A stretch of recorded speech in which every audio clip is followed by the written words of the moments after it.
Nikola Tesla, and Martian fever. John Jacob Astor III graduated from Harvard University at the age of 22 in 1888. He was one of the wealthiest men on the planet, with assets in the neighborhood of $100 million. By comparison, J. Pierpont Morgan's wealth was perhaps $30 million. As Alf, Astor had been an inventor, having patented a bicycle brake and a pneumatic walkway, which won a prize at the 1893 Chicago World's Fair. Other inventions included a storage battery, an internal combustion engine, and a flying machine. During his college years, when he was known by the unfortunate nickname of Jackass, Astor, who now sported long, tapered sideburns and a waxed moustache, had undertaken courses with the inimitable astronomy professor William Pickering. One of Astor's pet projects was to find a way to create rain by pumping warm, moist air from the Earth's surface into the upper atmosphere, but the US Patent Office had turned him down. Thus, when Pickering mentioned that the seasons were due to the inclination of the Earth's axis of the ecliptic, Astor became intrigued. If the Earth were not tilted away from the Sun, Pickering suggested it would probably have one uniform, moderate climate, even at the extreme north and south latitudes. As part of the curriculum, Astor was introduced to the Harvard Observatory. There, along with such up-and-comers as Percival Lowell, brother of the president of the university, Astor could peer through the great telescope and view such wonders as the craters on the Moon, the satellites of Jupiter, and Saturn's spectacular rings. In April 1890, Professor Pickering made headlines when he photographed what he said was a snowstorm on the planet Mars. He calculated that the area covered was almost equal to that of the United States. 2 years later, during a celebrated trip to Harvard's observatory in Arequipa, Peru, the bushily bearded professor announced another major discovery: lakes in great numbers on Mars. The canals, Pickering proclaimed, have dark as well as bright regions. We also observed clouds and the melting of snows, and this confirmed Herschel's hypothesis that there was vegetation around the regions of water. The idea of attempting to signal Martians, as they were then called, was a familiar ambition of the day, and Astor, like Tesla, was caught in the fancy of it. In 1894, Percival Lowell announced in Nature his description of the canals of Mars. At the same time, Astor, just 30 years old, completed a science fiction novel about space travel.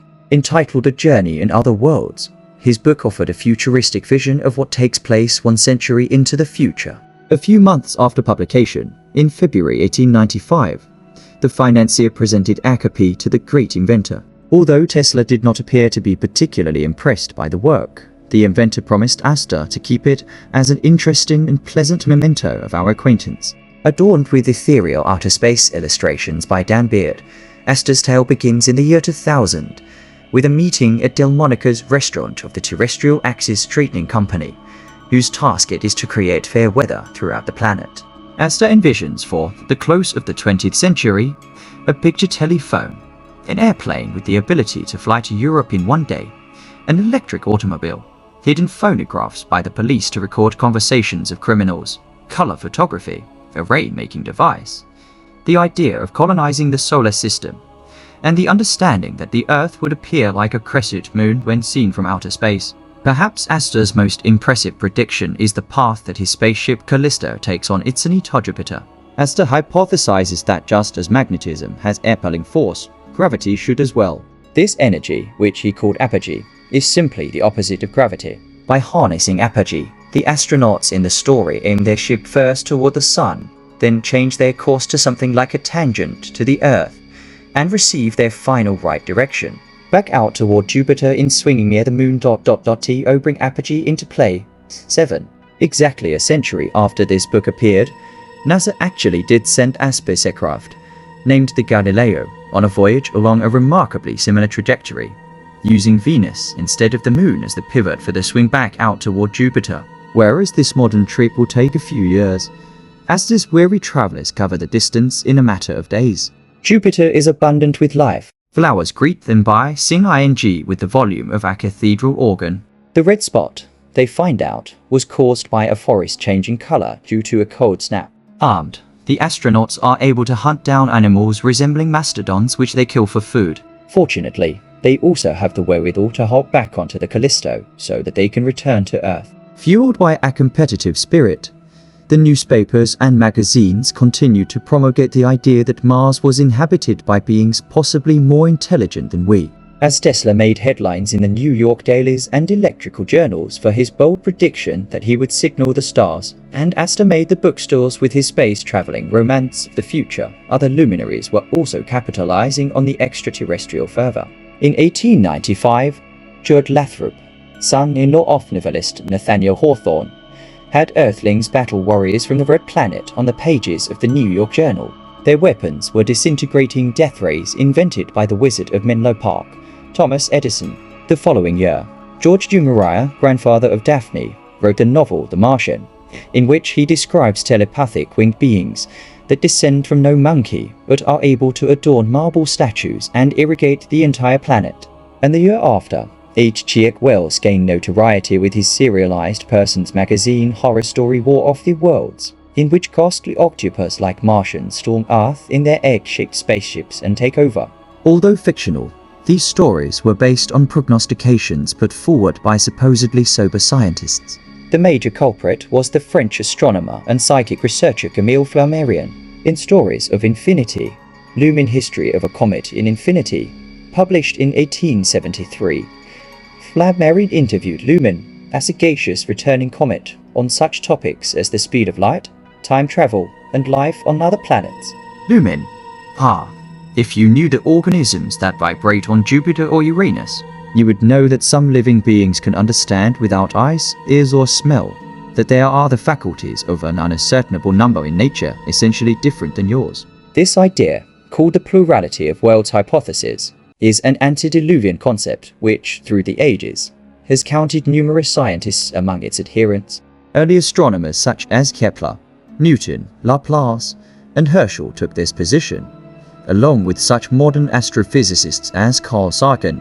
Human beings, grasping the immensity of the cosmos, know that life is not necessarily unique to Earth. Roman and Greek mythology, which concerned the lives and responsibilities of specific deities, and included a god for each of the known planets, probably served as a psychological template for astronomers' speculations and corresponding religious beliefs. Carl Jung has linked such mythological thinking to the belief in UFOs, the search for meaning, and the search for God, identifying God with the unknowable, the unconscious, and the wisdom revealed in dream interpretation. Jung says that the myth arises through attempts by the conscious to understand the unconscious. Thus, the mysteries of outer space are connected with those of inner space. Primordial instincts, archetypes, would therefore be the mechanism evolved through attempts to explain celestial natural phenomena. Over time, these were transformed into the myths of our forefathers. This belief in ancient sky gods and extraterrestrial existence stems from Ackermann motif. That is, that humans cannot be the highest beings in the cosmos, and furthermore, that there is a supreme creator. Because the idea strikes a deep chord, through the centuries numerous scientists, artists, and authors have been seized by this notion. In 1835, Richard Adams Locke of the New York Sun created a series of front-page articles on astronomer Surgeon Herschel, discoverer of Uranus, and alleged discoverer of advanced life forms on the moon. Locke's hoax, which spread around the world before it was exposed, was made possible by the fact that Herschel was in South Africa at the time, and therefore out of contact with the press. Herschel's supposed discoveries of unicorn-like animals and winged humanoids were made via a marvelous and fictitious telescope that was 150 feet long and could magnify the heavens 40 to 1,000 times. 20 to 30 years later, Jules Verne journeyed his readers to the moon, but by the late 1870s, the destination had shifted to Mars. The first attempt to create a map of Mars and delineate the features seen on it can be traced back to Bernard de Fontana and Christian Huygens in the mid-1600s. More detailed drawings were sketched by Herschel in 1830 and by numerous other scientists in the 1860s and 1872, such as Camille Flammarion, and in the 1880s by Giovanni Schiaparelli, who named these channels Canley. In two scientific treatises, The Plurality of Worlds and Mars and Its Inhabitants, Flammarion stated his belief that Mars not only housed life but also intelligent beings. Dwarfed in stature, positioned next to his 15-foot Hall telescope, the bearded French astronomer described in detail the mountains, valleys, craters, Lakes and Oceans of Mars in North American Review in 1896. It is obvious, Flammarion concluded, the world of Mars is vigorously alive, perhaps unconsciously influenced by the 1835 New York Sun hoax, or D.U. Maurier's story. Flammarion suggested that due to the lightness of the atmosphere, the inhabitants may have received the privilege of flight. May they not rather be like dragon FLIs fluttering in the air above the lakes and the canals? Whereas Flammarion only set out to describe the Martians, Tesla actually made plans to contact them. The most influential American proponent, however, was undoubtedly the erudite Percival Lowell, descendant of the famous Massachusetts Lowell family. Influenced by Flammarion, Lowell would capture the front page of the newspapers on many occasions with Mars inhabited headlines. He would also come to author a number of scholarly accounts covered in such prestigious journals as Nature and Scientific American, 15 all culminating in his weighty text The Canals of Mars, disseminated by the distinguished Macmillan Publishing Company. Unlike the warlike humans of Earth, Martians dwelled in a coordinated world, Lowell speculated. They had outgrown their savage instincts and consciously practiced peace. These Martians were sagacious builders who conserved their precious water and learned to live in a civilized global society. Mars was an older and thus more experienced planet. Its people had lived through the technological revolution eons ago, so they had learned to harvest and cultivate their planet from a global perspective. With humanity at the dawn of a new technological society, it was comforting to think that we would not have to face this rapidly advancing condition alone. As one of a community of intelligent planets, we had neighbors to whom we could turn for guidance. By the late 1890s, Lowell had completed construction of his own gargantuan telescope at Flagstaff, Arizona, where it is still today, one of the finest in the world. There he would report each new discovery, including the cataloguing of galaxies, which at the time were called island universes. It is hard to overestimate Lowell's impact on contemporary thinking. For instance, the vegetation hypothesis was echoed by Wernher von Braun, Willy Ley, and P. Bonistel, who co-wrote in their 1956 text The Exploration of Mars, and this is the picture of Mars at mid-century. A small planet which 3/4 is cold desert, with the rest covered with a sort of plant life most likely lichen.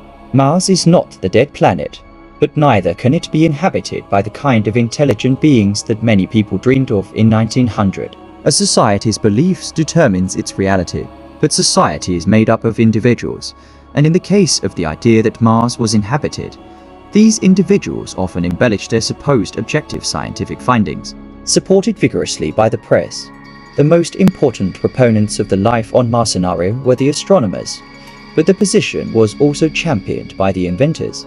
Elihu Thomson, a longtime stargazer and friend of Professor Pickering's, was so enthusiastic that he often took his telescope to his factory so that workers could see the Martian canal system with their own eyes. Other eminent scientists included Lord Kelvin, who, upon his arrival in America in September 1897, announced to the press his idea to flash a signal at night from the glittering metropolis of New York City to Mars to let them know we are here.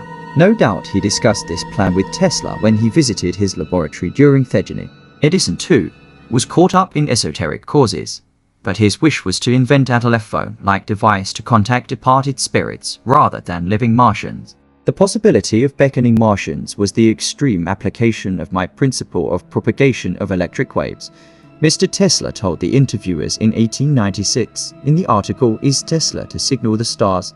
The same principle may be employed with good effects for the transmission of news to all parts of the Earth. Every city on the globe could be on an immense circuit. Thus, a message sent from New York would be in England, Africa, and Australia in an instant. What a grand thing it would be. End of Nikola Tesla. Martian Fever. Thank you for watching.